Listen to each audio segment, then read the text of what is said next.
Benvinguts. A Catalunya es saluda donant la mà i quan tens més confiança donant 2 petons. L'ús de bon dia i adeu.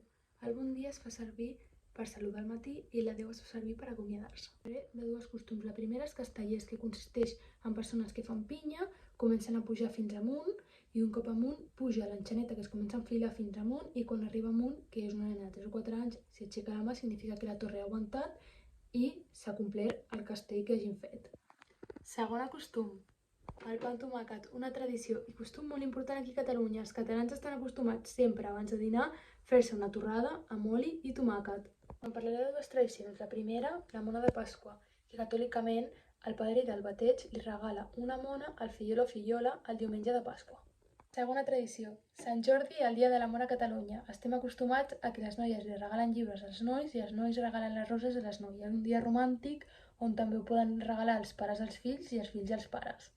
Ara en parlaré dels colors. Els colors a Catalunya més importants i emblemàtics serien el groc i el vermell, ja que estan vinculats amb la bandera anomenada la senyera. Per acabar parlaré de l'aniversari. L'aniversari a Catalunya és molt important, ja que s'ajunten els amics i la família per poder celebrar l'aniversari de la persona. Però també cal destacar que normalment es regalen regals per demostrar afecte cap a la persona i estima.